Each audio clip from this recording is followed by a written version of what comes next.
SBI Holdings in Japan just made a huge announcement earlier this morning that said they're launching a remittance service for an entirely new country. I'm going to tell you what that's about and why that's so important to Ripple and XRP. Another thing that's important to Ripple is the deposition of William Hinman. Well, that happened yesterday, and while it wasn't public, it was a very important matter in the case versus Ripple. I'm going to talk about when or if those details may come out to the public. And currently, Bitcoin has been continuing its push upward, hitting that $40,000 level. We're going to take a look at some key metrics that Bitcoin and the rest of the crypto market has to hit in order to continue its upward trend. Hey everyone, my name is Randy and welcome back to the Late Night Grind.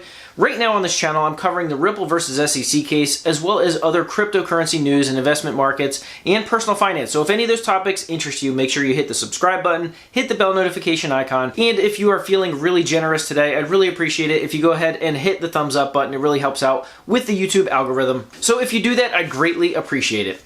All right, guys, well, let's jump into this. So I'm going to start off with Bitcoin right now because it is pushing up against a $40,000 per Bitcoin level. Now, that is a key level because right now the $40,000 level is actually a resistance level that Bitcoin has to push through if it's going to continue its upward climb. Now, I'm not a technical analyst and I don't study charts all day, but I do watch several people who do. Many of them have been saying the same thing, that Bitcoin has to push through this $41,000 level if it's going to continue to climb through the Fibonacci levels, which is a fancy tool in chart analysis that basically says Bitcoin is going to continue to climb higher to the next set of resistances. And Plan B, who is the originator of putting the stock to flow model to Bitcoin, recently tweeted out that said Bitcoin onward and upward, along with a picture of a chart that showed basically this market cycle, this rally for Bitcoin, continuing along the lines of this stock to flow prediction and what that could mean for the end of the year / January, February, which is my opinion.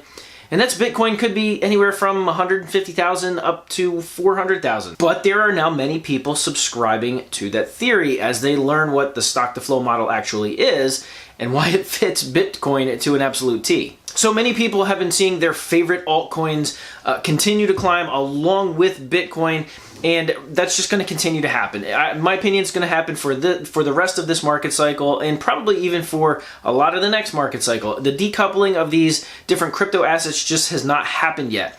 I think it will personally happen for XRP, probably more so than a lot of the others. I think Ethereum is also one that could happen too. But eventually the decoupling will happen, but it's just not going to happen right now. When Bitcoin goes up and down, the rest of the market goes up and down. And now I want to get to the news about the big news that SBI Holdings just released this morning, the 28th, that announced that it is launching something huge. So SBI Holdings, which is a huge financial services company in Japan and a huge partner for Ripple. They use RippleNet, they use the ODL service, the on-demand liquidity service, which means SBI uses XRP for remittances in Japan. Well, they just announced this morning that they are launching another on-demand liquidity-based using XRP remittance for a completely new country. That country is the Philippines. Okay, so it's not the United States or another major financial powerhouse, but the Philippines is still a major country, and the fact that SBI Holdings is going to be launching this remittance service for an entirely new country is big. And in my opinion, it's just another partner, another bank that continues to be added to the RippleNet network to use the on-demand liquidity system. And on top of that, there's an article that came out that basically compared the new program from Swift called Swift Go to Ripple, which Swift Go is basically what they did was they said, well, now we're going to make it so that Swift can send payments of low value to maybe people sending money to friends and family across borders, and they can do it very cheaply and extremely quickly. And is this going to be a competitor to Ripple? No, it's not. Not even close.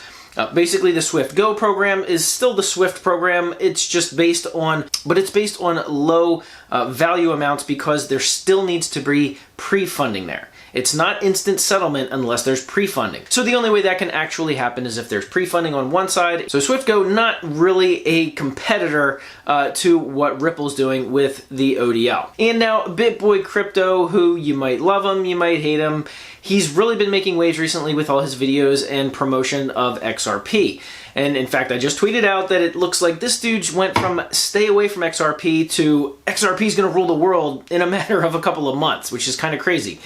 He just tweeted out that his high-level sources, very high-level sources, he told this story about SwiftGo being a competitor to Ripple, and his very high SOAR supposedly laughed at it and basically said, well, the SwiftGo is just a test case. It's basically something to get banks used to using an online remittance system in order to prepare them for the full rollout of the RippleNet platform. Now that sounds like full-on conspiracy theory to me, but then again, there's a lot of conspiracy theories over the last couple of years that have been proven true. And the rest of the story today is about the deposition of William Hinman, that Ripple got to depose William Hinman, the former chairman of the SEC, one of the SEC heads who brought the lawsuit against Ripple. Yesterday was the day that Ripple actually got to depose him, and they get to spend several hours with him, questioning him on things such as the Ethereum speech, who he met with before the Ethereum speech, who he met with after the Ethereum speech, and my guess is some very, very uncomfortable questions that I'm hoping we'll be able to see his answers to at some point. Now, I was looking at several of the outside attorneys that cover this case on Twitter and see what their opinions were on this. They haven't really been super forthcoming about it, but some of them basically said that eventually this will come public. It might be after the case. It would probably be doubtful that a lot of the information would come out before trial, or possibly if a settlement's involved, the answers of that may not even come out at all. That may be in terms of a settlement. The speculation is basically wild with it. So at this point, I really wish we could find out what a lot of those answers to, because I know XRP holders want to know those answers probably just as much as Ripple does.